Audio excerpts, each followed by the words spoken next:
There are no images, Almighty God, I've got no images. আগামী 28 November ঢাকায় আসার কথা রয়েছে জনপ্রিয় ইসলামী আলোচক ডাক্তার জাকির নায়েকের।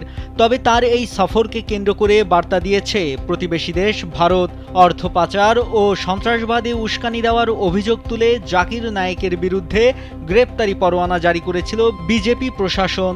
বন্ধ করে দেওয়া হয় তার বহুল প্রচারিত পিস টিভির কার্যক্রম।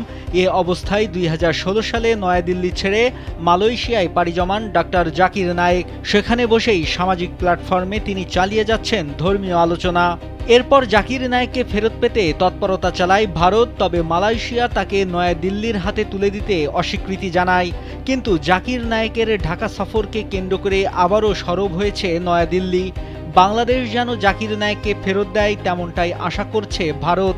30 অক্টোবর সংবাদ সম্মেলনে নয়াদিল্লির পররাষ্ট্র মুখপাত্র রণধীর জয়সওয়াল বলেন, জাকির নায়েক একজন পলাতক আসামি, তিনি ভারতের ওয়ান্টেড। তাই আমরা আশা করি তিনি যেখানেই যান না কেন সংশ্লিষ্ট দেশ তার বিরুদ্ধে যথাযথ ব্যবস্থা নেবে এবং আমাদের নিরাপত্তা উদ্বেগের বিষয়গুলো বিবেচনায় রাখবে।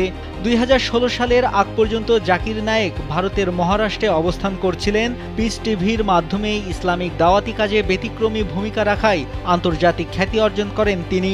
তবে তৎকালীন আওয়ামী লীগ সরকারের সময়ে বাংলাদেশে জঙ্গিবাদ ইস্যুতে বিজেপি সরকারের রোষানলে পড়েন ডাক্তার জাকির নায়েক। একাধিক মামলা, গ্রেপ্তারি পরোয়ানা ও অভিযানের পরিপ্রেক্ষিতে মালয়েশিয়ায় আশ্রয় নেন ডাক্তার জাকির নায়েক। সেখানে তিনি স্থায়ীভাবে থাকার অনুমতি পান।